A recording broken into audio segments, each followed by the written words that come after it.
Good morning and welcome back to Ribbon Candy Hooking.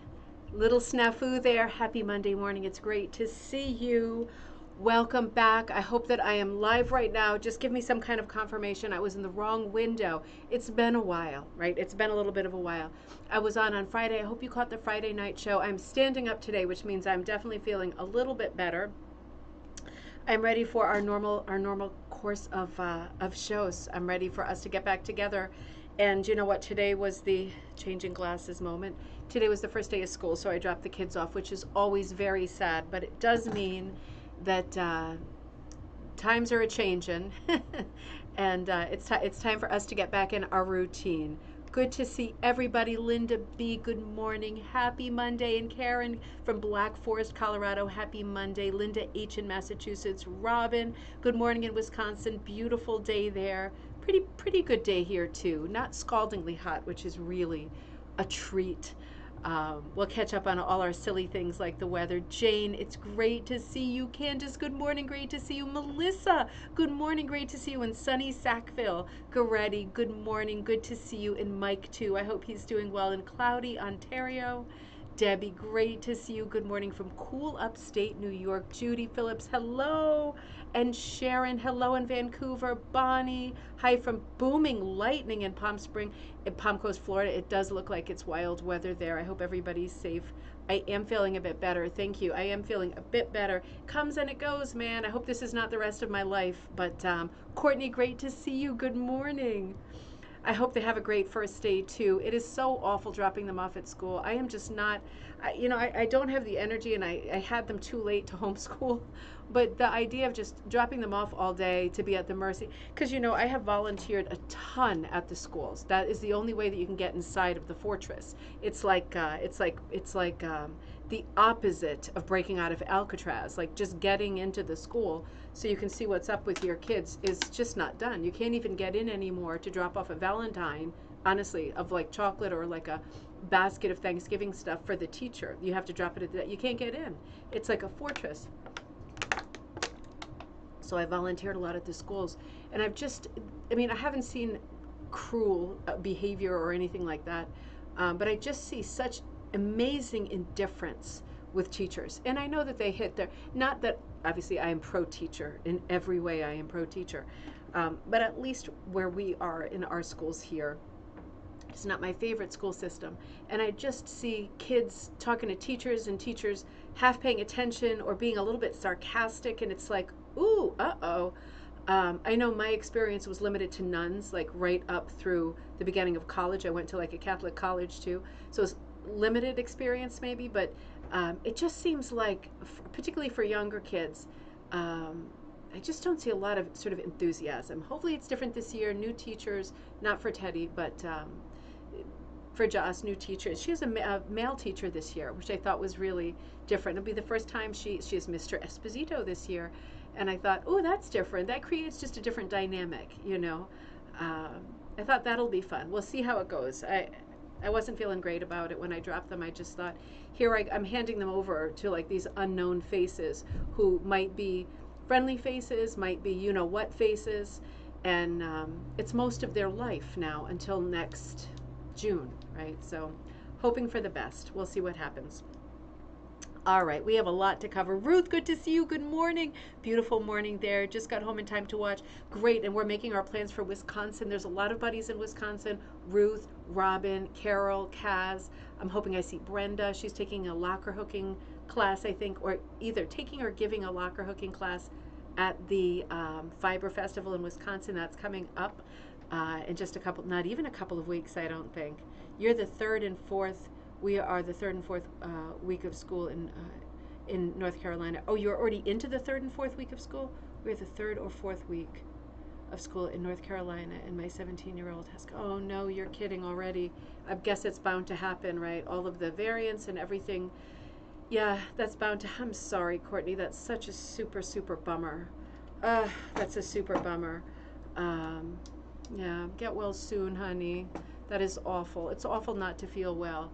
But it's not awful to miss school, is it? I'm not that old. I remember. Oh man. Well, Joss was happy. Let's catch up a little bit from the weekend, and then we'll work on our commentary for today, which is concluding our look at the current issue of Rug Cooking magazine with my good friend Rebecca Martin's compass design on the front cover. I always say compass rose. That's not what it's actually called. Let me tell you what it's actually called, just for the sake of formality and completeness. Hold on just a second. Let me just pull this up. I said it in our last episode. Um, I love this feature. Let's see. We've got a lot to do today, and we will get to all of it because I do feel quite good, actually. It's remarkable how different it is from day to day because I felt awful yesterday. Awful. Yeah, I can't find it, but it's there, and I said it in the last one, right? Oh, here it is. Wait a minute. Let's see. Where the Wind Blows. How do I not know that? I'm such a jerk, Rebecca. Where the Wind Blows. So the copy of Rug Cooking Magazine, the current one, September, October 2023. It is volume number XXX 35, number 2. And remember, before I forget, if you did not catch Friday's show, I just want to remind you that in this issue, it is shout out time for Celebration of Hand Hooked Rugs number 34, volume 34. So whether or not you think that you are the wizard, and whether or not you think that your work is good enough to be submitted to Celebration magazine, I can assure you that you are the wizard and that it is good enough to be submitted. So send whatever your favorite piece of work is from 2022 to 2023 and let them decide if it's worthy of being published in Celebration 34. And I put that in quotes because that is very subjective, isn't it? I'm sure that the 34 pieces that we will see in Rug Cooking Magazine publication called Celebration, their yearly celebration of the best work. See, I did it again. I'm sure that they will be a bunch of, every piece will be a piece that I admire, love, and am inspired by. But I bet there'll be different pieces than the pieces that I would have chosen. And it's just the way it goes. All of us would have a different set, right? So why not send your piece and let whoever happens to be sitting there that day and receiving it decide whether they like your piece enough and whether it sort of has enough merit to warrant consideration and putting into the next volume. I bet it does. You should give it a shot. Joyce, great to see you. Good morning in Pennsylvania. As a former teacher, I can say that students always love male teachers. It's interesting, isn't it? Because it's a bit of a, it's unexpected, and maybe it's sexist to even think that way still. But I mean, I didn't have a single male teacher until I went to college, and then in art class I had a male teacher, and that was for all of the. He was the teacher for all of the live drawing, like the nude drawing, which was extra awkward. It was just him. He was obviously a male, and because I already said he was a man. And then the janitor was a man. Those were the only two men on campus, and I'll tell you, neither of them were fantastic specimens, but all of us girls were interested in both of them hugely, as you can imagine. So yeah, male teacher is going to be exciting for Josh. She's only little. She's going into 4th grade. Teddy's going into 6th grade. He didn't have such a smile on his face as she did. Wait till I show you the picture. She had me cut her hair last night. It was a bit of a clown show because I am not a hairdresser. But she is extremely happy with the result. I'll show you. Joy, great to see you. I saw that you're watching for a possible hurricane. So fingers crossed, good luck. It's a lot. You get a lot of crazy weather.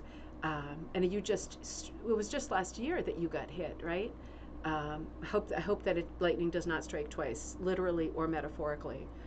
Wishing the absolute best for you. Yeah. All right. I'm going to keep up with the thread right here. Let me show you something else that I was working on for the last couple of days. The new Swatch sets. So I'm bringing out some new Swatch sets. These are the Crazy 8s. So they're not exactly Swatch sets. I have a ton of Swatch sets listed on Ribbon Candy Hooking. The sets of like 20, 25, 28 swatches. These are the Crazy 8s that I was doing and that I kind of forgot about. So I'm bringing the Crazy 8s back because Crazy 8s are much larger. Of course, I don't have a ruler right now. These are doubles, but they're pieces, each piece is like this big. So it's written down on Ribbon Candy Hooking what the dimensions are, but they're basically, they're double swatches, and there's 8 of them. So they're priced differently, less, and they have more material, but only 8 colors. So this set is here, let me show you them close up. I wanted to do some autumn sets, because I had to face that summer was almost over. This set here is called This Car Climbed Mount Washington. If you're from this part of the country, you've probably seen a million bumper stickers in your life.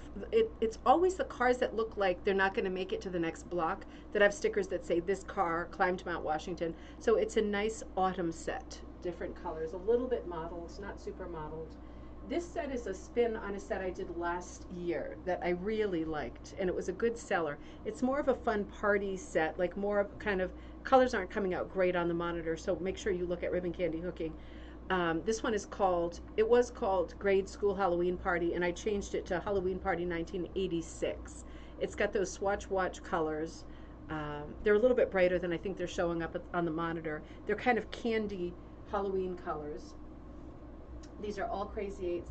This one is called Witch's Hollow. So this is a good set if you like darks. And again, monitor not great, but this one is kind of a grubby mauve. And these are all grubby colors, right? Because this is like Witch's Hollow. Kind of a lilac, an inky nightshade color, a dark, dark, dark forest green, a couple of midnight blue, a sort of dusky gray blue, a gray, and a black. So that's a nice kind of neutral set for anything, but for doing something Halloweeny. This is another Halloween set that I really like. This is called Haunted House, and it's got like aubergine color, more of a rusty maroon color, and a kind of pinky mauve, but heathery, and again, like a little bit, not grubby's maybe the wrong word when I'm trying to sell something, but you know what I mean, like a bit manky, a little bit manky. And then this kind of drab color, more of a greeny drab, more of an army green, a crazy dark brown, a different black. None of the blacks, by the way, in these sets are the same. They're all different blacks, right? I can do like 100 kinds of black. These are all different blacks. I think just this set, Witch's Hollow and Haunted House, have blacks, but they are different blacks. And like another green. None of the color, these are all recipes, right, that I have been working on with my, I put it over there, but I did a bunch of recipe cards. So none of these have repeats in them. So if you love them all and you get them all, you know that none of this fall series will have any repeated colors. They are all different. And the formulas are all written down in my recipe books, so they can all be repeated exactly. I'm very happy with those. And I'm mostly happy that I had the energy to get that done, because man, it has been touch and go. Oh, Kathy, great to see you. Love the grubby colors. Cat's Gallery, our custodian plays soccer with the kids at recess. That's fantastic. That is fantastic. Our custodian growing up, Red, was so mean. It's almost like custodian became a cuss word. Like it was just, yeah, we had lots of songs and rhymes that had red in them, which might be why he didn't like us children in the first place. But it's just nice to see people interacting with the kids on like I don't want to say a grown-up level, but not treating them like babies and treating them like interesting people, right, who are evolving. Joy, great to see you. Thank you. Being from New Hampshire, you nailed it with the Mount Washington group, Kathy, right? And I just love the name. I was thinking, should I call it like the Kankamagus Highway or the Kank? Should I call it like Road Trip to up to New Hampshire? I wanted to have it be New Hampshire, and then I thought, nope, it's got to be this car climbed Mount Washington. I'm too scared to go up to Mount Washington, and I have a new engine in my car, but it just seems like a heck of a ride. I accidentally going to Storyland in not that far away from Mount Washington in New Hampshire a couple of years ago. My GPS sent me over this crazy mountain road, and I mean, it was never a road that I would choose to drive. It was absolutely treacherous and endless. It was a dirt road, and my mother was in the car, my husband was in the car, the kids were in the car. It was, and my mother and I were doing our nervous joking. It's not healthy or helpful, but it was like we kept saying, it was not good for the kids, that we were scared that we were going to see cars like pulled off to the side of the road with people wearing Santa's Village like t-shirts from like the 1970s, like just they died in their car. We were laughing, like hysterical laughing, and the kids were so scared. But yeah, I'm not that fond with a small Kia Soul of driving over mountains, but it does seem good for other cars. Hey Allie, good to see you. You love the reds, the orange, Sharon. Yeah, the traditional one is a great color palette for fall. This for me is my favorite color palette because I love the bright candy colors for Halloween, and I feel like these two are very moody and atmospheric too, and also really great for fall. Great for traditional and prim stuff. But I'll probably do some more. It's just, you know how when you feel like doing something, you really ought to do it if you can. Like sometimes I feel like dyeing, sometimes I feel like drawing new patterns and things. Sometimes I feel like making, not so much right now with my hand being on fire and tingly. But how is the cost to these in Canada? Prohibitive. Gretti, I don't know, to be honest, but what I do know, I know there's a lot of people who order stuff like this from Canada. So maybe they can, if anybody has, chime in and say it's crazy or it's not crazy. I know that when you go on the website and you put them in your cart, it does tell you the postage before you check out. So you can always experiment with it and see what makes sense. Um, but I don't know off the top of my head. I get that question a lot, and it's very hard to tell from product to product. For us in the US too, postage has recently changed. It always changes. Why can't things just be normal, Would love to have you visit the Deerfield Fair. Yes, I have that on the calendar. Kathy, I have that on the calendar. Let me just check that I've got that right. Let's see, I have that on for boop, boop, boop. Deerfields. I have that for myself for October 1st because, yeah, so that's the weekend that, and I'm hoping I can do that. That's the weekend of Jocelyn's birthday. Kathy, do you know, is the first the last day of that? Is it Friday, Saturday, Sunday? Because I know on Friday I'm having a birthday party for Jocelyn at the house. And then Saturday she wanted to go to Rhode Island to see the water fire for a birthday weekend. And I'm hoping I can shoot in the other direction starting in the morning and drive to New Hampshire. I'd really like to be able to fit that in. But let me know if you know whether that event is 29, 30, and 1. I have that on the calendar. I just realized it was also Jocelyn's birthday. So I still have it on the calendar, and I'm hoping that I can make it work because I do feel energized. Man, it would be amazing if it started before the 29th. That wouldn't happen, would it? Thursday through Saturday, you're kidding. Kathy, is it Thursday, including Thursday the 28th? Well, you know what, let me mark that down too, because I could do the 28th. Friday, starting after school, I pick her up and that's the party, so that'll be like at 4 in the afternoon. Thursday, I'm completely open. So I'm going to put it on the calendar for that day. That makes me feel better than shooting back from Waterfire. It's on the calendar. Fingers crossed. Unless the car breaks down, not driving up Mount Washington, I will be there. I've been looking forward to that too. So let's see. All right, so I wanted to tell you about that. That's happening. I just sent a new pattern to, I sent out a Patreon thing with a new pattern yesterday, a pattern called Gone Batty. As you can guess, it's a Halloween pattern. It came from many, many nights of not sleeping with this pain shooting down my arm, but I think it's a great design and I'm going to be working on it myself. I just ordered some yarns that I wanted to work with from Etsy. I'm doing it as kind of a hit or miss pattern. So if you are a Patreon member, huge thank you. And you hopefully got that pattern yesterday, and you got another pattern today because I will be teaching at Madison Wool in September and October. September I will be there in person to teach Split Bloom Garden Mini Punch, and in October I will be there to do the annual in-person teaching of the Sugar Skulls. And I did a Madison Wool. I did a exclusive pattern for Patreon and Mad Wool. So for Madison Wool, people can do it like this and hook it like this. I realized it looked a little bit like a you-know-who mustache, so I might just take that out altogether. But the pattern looks like this, and this is one of the options that will be in person. But if you're a Patreon subscriber, you got that pattern today as well. So you got hopefully 2 patterns in a couple days. I'm trying to keep things going at a clip because I'm feeling better. So those are things that are happening. I think that's it. Let's look at our slideshow, catch up from the weekend. Hello, Marilyn. Great to see you. Kathy, I'm so excited about that Thursday. I was a little bit worried about that. I'm jigging my calendar like crazy. So that makes me feel really, really good, really relieved. Let's catch up from the weekend. We'll do some personal stuff first, and then we're going to conclude our look at, that was me again by accident, our look at, wait a minute, I'll come to you for one more second.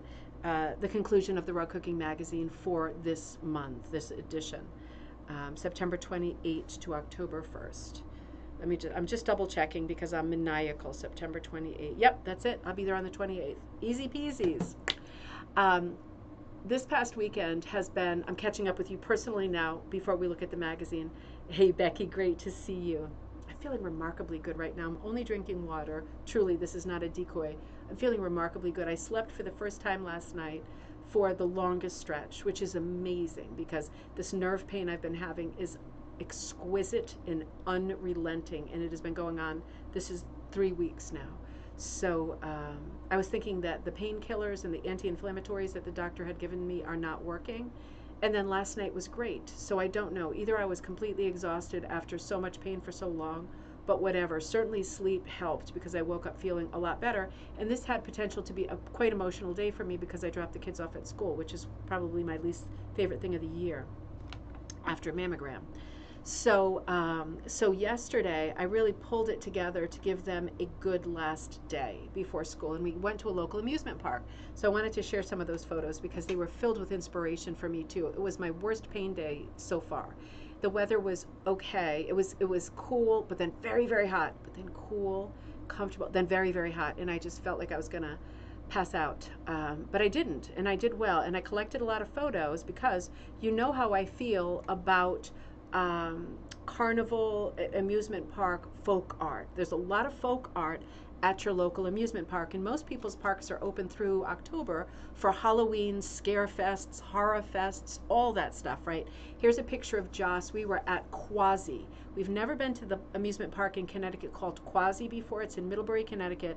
I thought because it billed itself as this fancy schmancy all thrills ride park that it was not for me. It actually is a tiny park. It is so quaint. It's from 1909, so it's not one of the older parks, but it's still quite old. It was beautiful. It was very, very small, very manageable. You could park within, like, park and walk within the same kind of zip code of the park itself. It wasn't like, Death March from like the next town because you park so far away and then pay $30 for the privilege. Everything was close. Everything was easy. And this was the only park I've been to, at least here in New England, because we do about 8 parks every year, that you could actually swim in the lake, right? Most parks are on a lake or on the ocean. You can never actually swim there, probably for insurance reasons. At Quasi, you could. So they rope it off, right? Because, Jaws is on the other side of the rope. Just kidding. It's a tiny lake, but not tiny. It's a medium lake. But they had paddle boats. They had boats. It was just beautiful. And the kids were in the water for a long, long time. We did the carousel, and I'm here with them in serious pain, but having fun. I want to research this carousel. They didn't have anything about it there, but it was one of the prettiest carousels I have ever seen, and it was the best maintained carousel I've ever seen. You know how when you see carousels and a lot of the animals and characters are really beat up from being used, and that there aren't the funds or the time or the resources or talent to restore them like every year after they take a bad beating? Well, for whatever reason, at this park, this carousel was in impeccable condition. There was a few scuffs on a few animals, but there were none that were like missing a tail, like weird Barbie style. They were like really good looking characters. Exactly, Judy. That's what I was thinking. Shannon, great to see you. Are you having your pumpkin flavored coffee? I noticed Dunkin' Donuts is already doing their pumpkin spice, and I've been having it. It ain't too soon. I usually try to wait until September 1st, not this year. But with pain, right, I lost my mind. Everything is skewered. I love this pattern with the double tail, right? And you see how under the saddle it's kind of webbed like little wings. These are all jeweled. These were just the most extraordinary. I wanted to take more, but it was really hot at this moment, and I was in incredible pain. Joss loved the camel the most, but he didn't go up and down with his little skinny legs. But it was absolutely beautiful, isn't it, Marilyn? The painting around it, there was really no painting around it. Those are mirrors. Sometimes I like to see the art that's painted on it because that's part of, the folky quality to each one. This is the one that I rode, and he's almost like an armored horse with like pearlescent paint. And I just thought the colors were so interesting because it's like this kind of like strawberry pearly color on this black horse, with this turquoise shield and lots of yellow stones, red stones. It was just super unexpected colors. I was really inspired walking around. Stuff like this too that looked like kind of Italian Renaissance-y with the little cherub at the back of the saddle and then this wreath of roses around the horse's neck, a little emblematic. It was real, and the tails were each very different, and the manes were very different. They were carved. They were not hair. And I just thought, man, that's interesting. And then I get inspired by stuff like this. I don't know about you, but stuff like this gets me. Like, this is a game that had all these colorful balloons, all different colors in the different compartments, and it wasn't just the placement of the balloons that made me just it just made me feel like I was, 5. Really exciting colors, really exciting configuration, right? Just this as a pattern is something that I could do for a floor rug. Just the black thing with the different compartments and some balloons of different sizes and different colors and different ones. I loved it. And I also loved the patternings of all the stupid toys behind it, right? All the cheap dolphins and weird monsters. It's just the color, the patterning. It's so exciting, right? It's really, walking around lends itself to all kinds of art and design.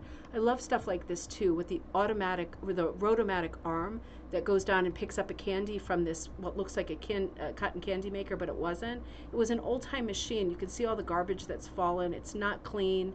It's not in super repair. But just in terms of an aesthetic, I thought this could be a great circle rug that I would really love having for the kids' room.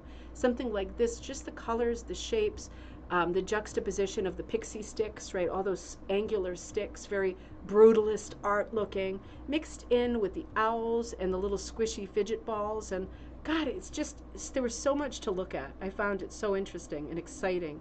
Things like this just get me, color-wise. Pick me, pick me. All of these old machines, this one with the art, see the monster on the top left? It's just such bad art. But then the weirdness of the teddy bears kind of hanging there like, please, oh my God, please help me, I'm hanging on this metal grid. It's just weirdly exciting to me still. I guess I come from a long history of going to amusement parks a lot. This was something, they had a lot of art on display that they had used in past rides and things that are now defunct. And stuff like this, like, I almost brings a tear to my eye. Like, it choked me up looking at this, because although this was my first time at this park, I looked at this Mad Mouse sign and I was trying to picture what the ride looked like or what the game looked like, because it was inside the arcade, which doesn't really mean anything because they had stuff displayed everywhere. But the yellow isn't dirty, it's sponged like Swiss cheese. And then like the three-dimensional weird monster eyeballs on the mouse, like there's something wrong with the mouse, right? He's mad, he's crazy. And then the little bites taken out. And I thought, how many kids over the years have been thrilled by Mad Mouse? Like, how many people go and look at it and go, oh my God, that's the sign for Mad Mouse. It's just so exciting. To me, this is just like the very definition of summer. They had this sign up in the bathroom. And weird enough, I took a picture of it because I was like, I'm glad that they're keeping their old painted art. This is fairground folk art. Oh, I missed you too, Melissa. It was way too long, and I'm hoping I can keep up now. I think I'm on the upswing. I just love this character. I don't know if this is one of their original mascots. You know how most parks have like a mascot? It could be that theirs was the panda, although on everything I see, you see how it says Quasi, and in the queue it's like a horse's head or a unicorn head. That's seems to be the thing they have on the brand they have on everything. But this could be a past mascot, a terrifying full-size panda with a man inside of it, right, walking around the park in the past, terrifying children. It could well be. But I just love the sign, and I thought I could really do a great rug design. I'd like to do a rug design for all of the parks that I go to routinely with my kids, just remembering the rides, remembering the fairground art. Because again, it is folk art, right? It's all very specific. It's not universal, but it's very nostalgic for me and for the kids. And knowing that this park started in 1908, it was a lot older than I thought. I thought this was like, a late 20th century park. 1908, I had to look up, what did 1908 look like at the amusement park? Now this is a different park, but this is 1908. This is what used to be called, this park was called White City, which doesn't really sound so good if you think about it. And it's now called Lakeside, but I don't know where this park is. Maybe you recognize it. This ride was called, let me see. Oh, hold on, let me see if I can figure this out. It had a really weird name. Nope, I don't. Shoot. Okay, so I hope this isn't a bad word because I don't know this word. Shoot the shites, right? Shites with a CH, right? We do use that word, but not, I don't think, in the same context. Shoot the shites, and it seems to be some kind of ride. You see this man and woman, she's got her giant, like, Edwardian hat on. He's wearing a top hat. This is like 1908 at White City, now Lakeside. And I just thought, man, this is the way people dressed in this kind of heat, right? For these summer rides and stuff. This one, they seem to be getting pulled uphill on some kind of cog contraption. I mean, to this day, you would not catch me on something like this going up a steep incline. I'm just a super, super chicken. But it's just fun times, fun memories. Sharon says teddy bears just hanging there, disturbing yet fascinating. It is just like they're kind of lifeless. The placement of them is like a design waiting to happen, you know, because they are desirable. Otherwise, they wouldn't be there as prizes. But there is something weird about just how the number, this sort of scarcity of them, just a few of them hanging there, seems like a little bit medieval rack. You know what I mean? Kathy says, reminds me of Old Riverside Park in West Springfield. I grew up in Wilbraham, and Riverside was always a treat. And Kathy, Riverside now, is Riverside now Six Flags? I have never been to that park either. I've driven by a lot because of the Big E. And again, remember, I'm judging the Big E this year. So either be thinking about sending your rugs to the Big E or to your local country fair for judging, right? Just so people see rugs this fall when everybody's out in September and October for country fairs. Make sure that people are looking at rugs like your rug. And whether it gets a blue ribbon or not, who cares? The point is to get it out in front of other people. People go, God, how is that made? Right? They have no idea. They think it's a latch hook or magic, right? Get rugs out in front of other people. It's a great opportunity for people. And if they're already in the section where the quilts are hanging and the crocheted booties are, right?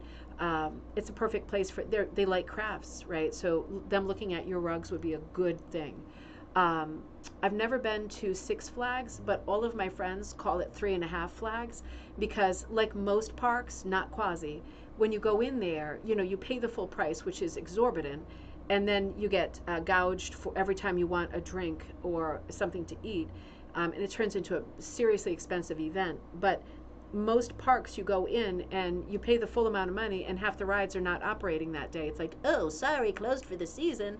And it's like, oh, really? Do I get any money back? Because all of our favorite rides are closed. So for that reason, everybody I know calls Six Flags like 3.5 flags, which is, I bet it's a great park. I bet it's a great park. It does drive me crazy when they do that, though, because it's just not fair. We used to get a day off from school to go to the Big E. Isn't that funny? And why not, right? There's animals there, there's rides there, there's different food, right? There's a big food culture there. There's all of the things to see, particularly at the Big E. There's the 5 buildings that represent the 6 New England states, right? And each one, it's almost like a miniature, like World's Fair exposition, showing things that have come from those states and things that are currently being made in those states, and things about each state that are interesting. So super educational. Six Flags, way too expensive, I bet. I think it's probably the most famous in the area, and for that reason, great shows too. I didn't even think of that. I guess they do have like music and live shows and stuff like that. Interesting. So much to do. We are heading into the festival time of year, right? So strap in. Better than these people are strapped in. It looks like wearing a seatbelt or something was optional in these days because the man seems to be standing. It was a very fun day out. This was the last ride that the kids took together. This was called the Paratrooper. It was our favorite ride in the park. It was not my favorite. I did ride it, and I was terrified. It just goes up and turns in a circle. But I felt like we were like 400 miles above the earth, and we were not very high, but for me it was not good. As soon as we got off this ride, Teddy and I did it with Teddy the first time, as soon as we walked through the gate, and then we did this last, as soon as Teddy and Jocelyn got off the ride, he banged his head on one of these metal pillars, and his head started bleeding. Mom, if you're watching, it was okay. I didn't tell you, but it was okay. We went to first aid. It wasn't a bad cut. It was like a 2-inch cut, but it was not a deep cut. You can imagine how exciting that was for me. I said a lot of bad words. I was very upset, very stressed. But at the end of the day, it was his own fault. He wasn't looking where he was going, and you know how heads and faces bleed. It wasn't good. He was absolutely traumatized. But then he got the ice pack. We settled down. I settled down, and everything was just fine. He said it was still his favorite ride. Big difference between yesterday and today. This was this morning. Jocelyn had a haircut overnight. I gave her the haircut. I think it's an adorable haircut. It is not what I would have thought she would have wanted, but it is what she wanted exactly. In fact, she wanted me to load her up with mousse so that it looked like this all day. It looks a little like a wig to me because I'm used to seeing my daughter with longer hair. Teddy not happy at all. Buttons the dog standing right behind the fence, going, "Oh my God, are the children off to school?" Because he is like the nursemaid of the house. So they are there this morning, and super stressful, super sad. I'm hoping that they are having an amazing day, but it is awful bringing them back to school. For me, it's awful. So let's return to our look at Rug Hooking Magazine. And this issue is a shorter issue, but it has good variety. I like to see good variety over all things. This is an 88-page issue. And again, this is the September-October 2023 issue. Where we left off last time was looking at Child's Play, adapting children's art for a hooked rug, text by Linda Peets. So this is where we left off last time. That was a great article. And that brings us to the next feature article, which is called Find Your Crazy. I can identify well with that. This article here, we are just taking sort of a sample of the articles. I'm not covering everything, and I'm not necessarily covering the best, the favorites, whatever. I'm just doing kind of a cross-section of everything, and keeping a lot back so that it's not a spoiler alert if you have not got your copy yet or if you're just subscribing now. So Find Your Crazy is a wonderful article by text and photography by Sharon H. Oppegard, a wonderfully imperfect project. And as you can see, coming back to the image, this is a multimedia, this is in part a how-to mixed media project. It's a textile collage project. This is something we see more often, talk about more often. Oh, Judy, the Google says that that carousel is from the 1940s. Oh, interesting, because it's actually older than I thought it was, because it looks really pristine. It didn't have a great variety of animals, which is no problem, right? The camel was the most exotic. I think there was a lion. Otherwise, it was all horses. But the carving, as you could see, was thank you for looking that up. It was just extraordinary, and the colors were extraordinary. I want to see if there's like a book on the carousels. I've done a lot of carousel research on the oldest carousels from when I was a tour guide, but ones like this I haven't seen before. And it's like looking at however many horses there are. What are there going to be, like 60, yeah, probably 50, 60 horses on there, characters on there. It's like looking at, 50 or 60 pieces of art. They're each different sculptures, and they're so colorful. They're so beautiful. I would love for somebody to do like a carousel tour, because that basically is the only ride I'm comfortable on also. That and like the magic show. That's not really a ride, I guess, but I just love looking at them. I get endless inspiration from looking at carousel horses, even just for color plants. And coming back to Sharon Oppegard's article, just a beautiful piece here. I'm going to talk about the piece, but I have to say, I love the sort of, I think it's like a faux black bamboo frame that she's got this in is so perfect, because it's a very Victorian feeling piece. And of course, bamboo is a very big part of Victorian culture and decorating, right? Wicker and bamboo, big, huge, important imports at that time. Very, very fitting. In black, very, very fitting too. Beautiful mixed media piece that in part this article is a how-to article. And she is, let me change slides. She's showing you what she's using and how it's done. So for example, in this picture, it says Sharon Oppegard found her fiber passion in 2005 with an introduction to rug hooking. She has been a dabbler in everything ever since the 1960s, with a continual curiosity to try new things. So this is a beautiful vignette with some beautiful fiber, with some DMC floss or thread, with some beautiful pins, right? Tree of Life, there's an owl. There's a beautiful kind of stone beaded a piece of jewelry running through, kind of a conch or conch belt with what looks like amber in it, some textile fiber underneath an actual crazy quilt, a velvet pumpkin. It's a beautiful, inspiring vignette. And I think she's making the edge of a scarf. I think she's making the point that you can use all kinds of things for your mixed media textile collage piece. So the article is filled with stuff like this, where she's showing you the chronology of putting together a piece that will in large part be some of it appliqued down, right? Because her backing appears to be linen, right? Her backing is linen. But whether your backing is linen or monk's cloth, rug warp, burlap, doesn't matter. It's fabric, right? And you can sew it with a needle and a thread, or you can hook it, or you can punch it. And she's putting a lot of things down with a needle and thread, like applique style, right? Because why not? That's where the multimedia part of the project comes in. Anything that you can sew on your backing, fabric to fabric, is a great call. So I skipped ahead a little bit too much there. So this is just a beautiful article with great ideas for techniques about putting together a mixed media piece that resembles a crazy quilt, like a crazy quilt, except in this case it's a collage, and it also includes quite a bit of hooking. Interesting, right? And the next feature article is called Image Awareness, Text and Photography by Gwen Dixon, Artful Mat Making and Rug Hooking as Therapy. So this piece is a lovely piece that's called Pick a Flower, designed and hooked by Gwen Dixon. And the intro to this article says, the fiber arts have long been recognized as having therapeutic benefits related to their tactile qualities, the repetition of movements, and their social benefits. They have also been used to explore powerful metaphors and stories. But can rug hooking be considered therapeutic?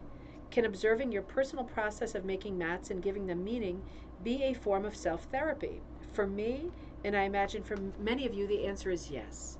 So this is another great article, thinking outside the box, coming up with some ideas for projects.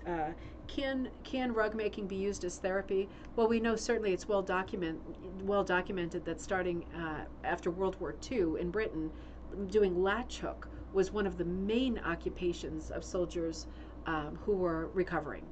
And that is well documented. That was like a whole culture, a whole generation of mostly men, obviously, who were sitting in bed convalescing and doing latch hook that became beautiful rugs, right? A little bit different than the latch hooking we would see 30, 40 years later when we hit the 1970s. But can it be therapeutic, and can it be used as therapy? Absolutely. I'm going to add, just from personal experience, nothing to do with this article, I feel that one of the main reasons I'm having this nerve problem is because I have spent so much time with my hand under the frame. This is the dummy hand, my dominant hand. It just goes like this. It doesn't do any thinking or really any work. This hand underneath is the twisty hand, and this is the hand that's really bothering me. And yes, I have a nerve problem, right? But I think part of it is set up, and the arthritis on this side of my neck, is set up because I have spent a long time doing stuff like this. So just be careful about repetition of anything, right? Even if you have like a child or a grandchild that only does one sport, you have to be way more careful about one sport, right? If they're in training to be like a baseball player, get these classic injuries, right? You have to be careful when you're doing one thing a lot. And that's why it's a really good idea to think about doing other textile forms like quilting, knitting, latch hook, locker hook, punching, mini punch, different things, different motions, right? Just giving your arms a rest, because I know we all love rug hooking, and it's my favorite too. And I'll never stop, no matter what. I'll sit there and do it in pain with tears of blood rolling down my face. But, it is great therapy. But doing any one thing for a long time, I think the older you get, at least this is what my doctor is telling me, the more problematic that can be. So be thoughtful about that is all I'm saying. Just like with carpal tunnel issues, be thoughtful about all the stupid things that can happen, because it turns out we are not invincible or eternal or bionic, and that's bad news. That's really bad news. But knowledge is equipment against having physical problems, isn't it? Karen says, our zoo has a carousel that was built in 1926 in Chicago and then acquired for our zoo, running continually since 1937, about the same time as your carousel. See, it's so good to know these things about where you're from, because this is we are so, and I'm not going to start on my soapbox, and I love that my kids play video games. I really do. I'm not a no-screen mom at all. I think it's great because I grew up on Atari, right? And I graduated like first in my class. So it's fine, right? It's fine. And you might say, oh, it's fine in moderation. I think it's fine in general. I think where their passions are is where they should be. I am 100% sure that my son is going to end up doing something with computer gaming in the future. And I feel like he's training for that now, man. He is training for it now, and he has been. At the same time, we have changed so much culturally in just one generation. And I think about this all the time, how we've gone from, like we're saying in this thread, taking a school trip to a county fair. That's gone. I don't see any school groups at county fairs anymore around here anyway. Things are different, right? Things have definitely changed. It's so good to stay connected to the past, and that's one of the reasons I'm so obsessive about hitting so many fairs in the fall, doing so many parks in the summer, because I feel like these are going to band concerts and stuff on Village Greens. I feel like these are the institutional things, at least in this part of the country. And these are things that I did. These are things my parents did, my grandparents did. And if I stop in this generation, my kids are not going to pick them up. There will be a break in the chain. And that's why I think it's so interesting to talk about what parks, what zoos, what events have carried over years after, because this is a way of connecting with the past, and it's also a great way to connect to the future, right? Because I think we all came out great, right? And if we want future kids to come out great, no matter what else they've got going, right, all of these magical and different technology things they've got going, those other things, for the most part, in lesser numbers, still exist. I looked up our local drive-ins yesterday, and it turns out both of our local drive-ins closed. So that means both. There were 2 in Connecticut, both closed, like permanently sold, and have not been operating like this past summer at all. So we went to the one on Cape Cod in Wellfleet at the drive-in, and as far as I know, there is one more, I think. No, there is one more in Connecticut. It's near Winstead. But two dying in the course of 1 year is not good, right? So it's just so important to talk about what to do and what fun things to do, and to take kids to do these fun things. Marilyn says, I've got carpal tunnel from painting every day. Yeah, I'm not surprised. And it's one of the unfortunate sort of side effects to doing what you love, right? Doing your hobby. It's just too much of one thing is not good. It's a bummer. It's just a bummer that it has to be that way. Cat's Gallery. I wonder what I'm recovering from because I latch hook. What I'm recovering. You can latch hook because it's just super fun to latch hook. And I noticed somebody put on the thread in our Facebook group, Rug Hooking and Punch Needle Club. Let me see if I can pull up the thing real fast. I should have put it into our slideshow. There was a lot of conversation yesterday. I was at the park. People going, what is this craft form? This is amazing. I want to show it to you. It really was amazing. If you're in our Facebook group, make sure you check out the post. It's the top post still. Pamela Hunt, thank you, Pamela, posted. I thought I'd share this because I found it so interesting. Is it a rug or a quilt? I'm not sure, since the article was in Russian, which I do not speak. So I had to put bits of it into Translate to find her name.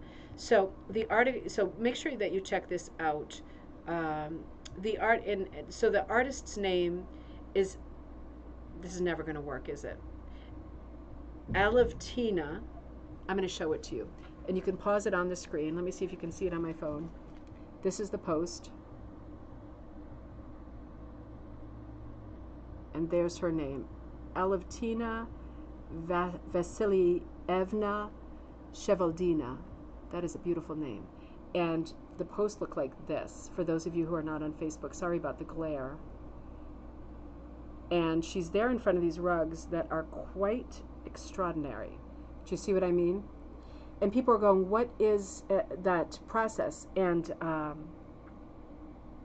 gosh, one of my good buddies was posting. No, who was answering? Oh, it was one of my buddies who knows absolutely everything. Let me think for a second and I'll show you. Isn't that crazy? It's very highly pixelated, right? So they just look different. Rita, she said Laya Pochika. I think that's the technique, but I also Googled that and I could not find anything about it on the internet. So I must be doing it wrong, or I must have misspelled it. But apparently, Rita knows everything, so I defer to Rita always. She's saying if you have a large amount of T-shirts, it's basically cut T-shirts. It looks like Prati to me. If I was going to do it, if I was going to try to replicate what we just saw, it looks like cut up T-shirts, cut into strips, like rug hooking strips, and it looks like they are either hooked or latched, possibly prodded. But if I were going to repeat that look that I just showed you, I would do that in latch hook backing, and I would use cut T-shirts. And I think it's important to keep them cut equidistant, right? Like to have them be cut them with a rotary cutter if you don't have a strip cutter, if you don't want to use your strip cutter for it, because I think at least with some of the pieces, and obviously everything is always your choice, but you can see that part of the prestige of it is the uniformity of the materials that are being used.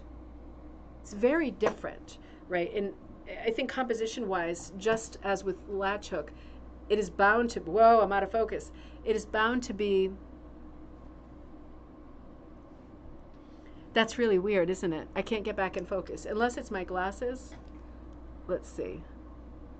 I'll go to slideshow and we'll hope that this madness ends.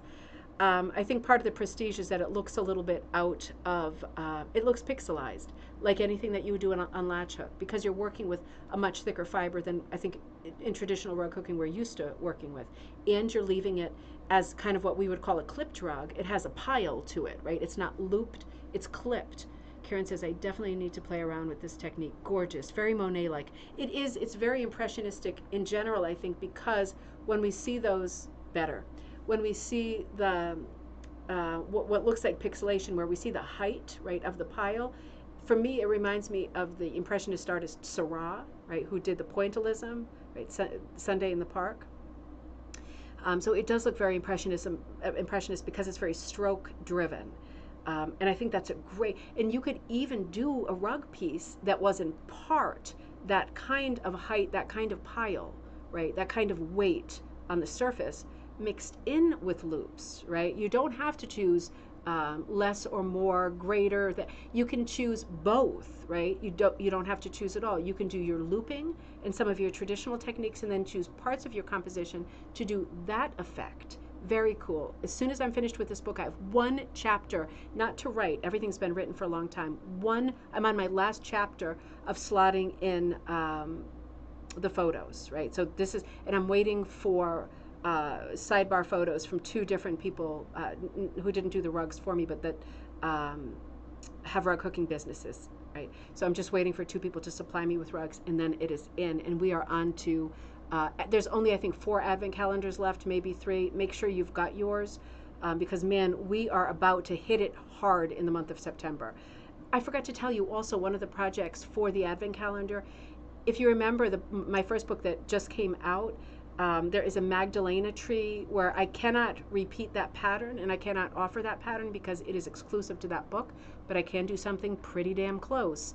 And I'm going to, in September, I'm going to do a Magdalena tree that we sketch together, and it's going to have Quilly's inset in it in the same way, the same technique that I did in that book, different pattern, but Magdalena tree, Magdalena Briner EB tree. So that is, and that one of your bags has the wool strips to do those with me. So that's another great project that's happening in September that we can look forward to doing together. Let's come back over here. I'm probably not going to finish this today. We'll probably have to finish this on Wednesday morning when I'm back with you. Let's finish talking about this article, though, by Gwen Dixon, because it really is, it's a great conversation talking about art as therapy and talking about specifically rug hooking as therapy. So this is another piece. It's called Plan B, designed and hooked by Gwen Dixon. This really, there's a lot of sort of parallel to the article that we just saw, the last article that was by Sharon Oppegard, the Find Your Crazy, the crazy quilt style. You know, there's a lot in this particular issue about doing mixed media textile work.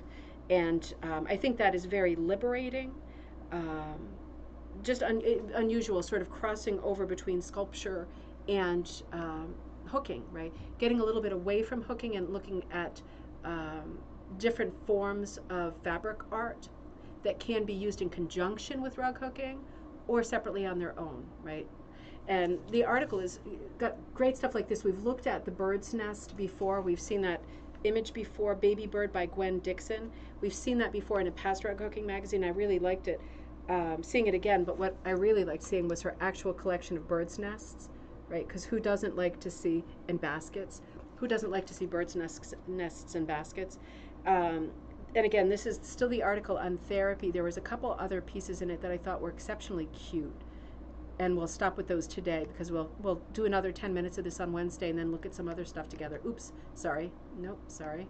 So this is a piece called Sadie, Lucy and Sadie. For some fiber artists, pets evoke the feelings that they want to have in their home. I first met Lucy Richard of the Woolly Mason Jar about 7 years ago when I took wool dyeing lessons with her.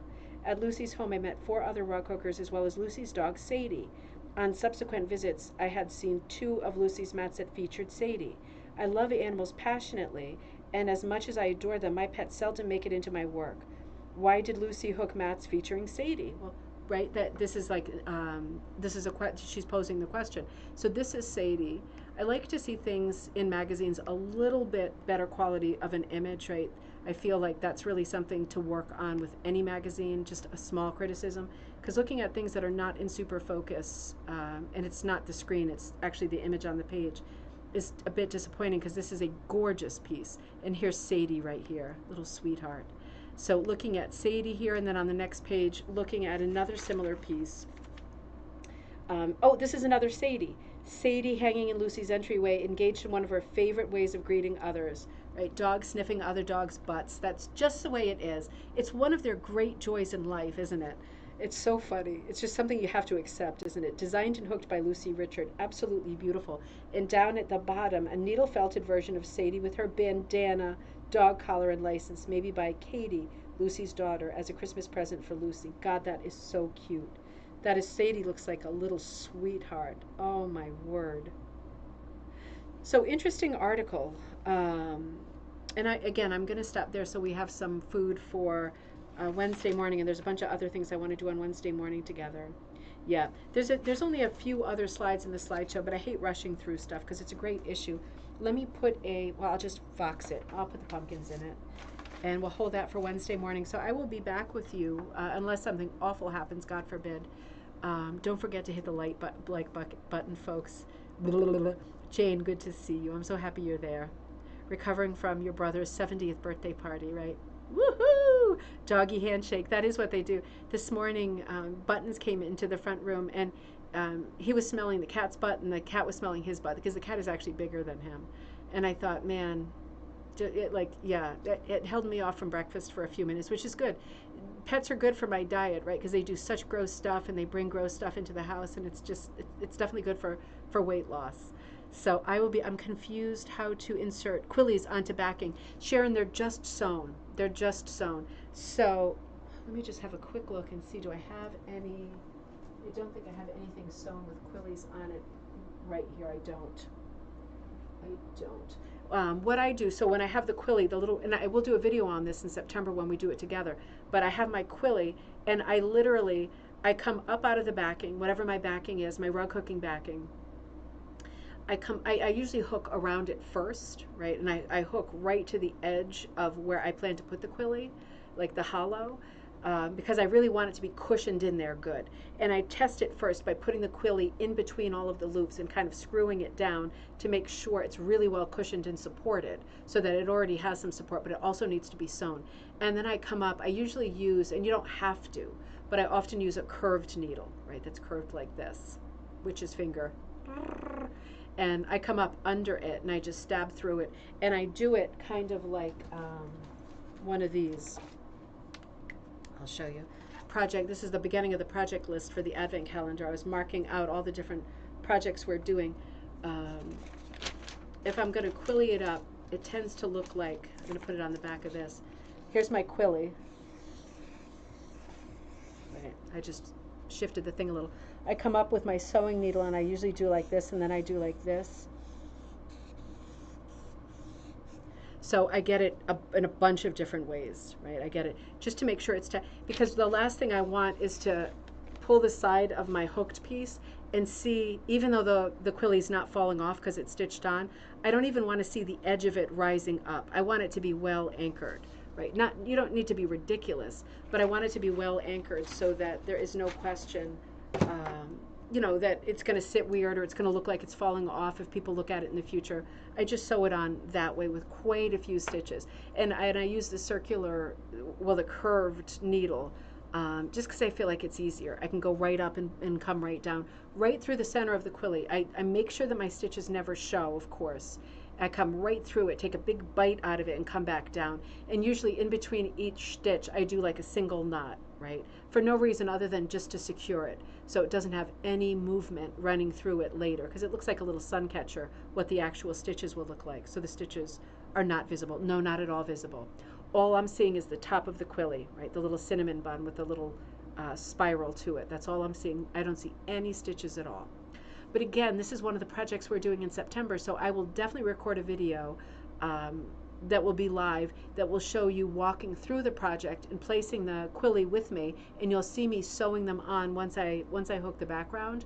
I'll probably speed things up for the video, and you'll see me sewing them on there. Because it is a lot of fun. And you can use quilly in so many different ways, but in this project it's very specific, one use of it.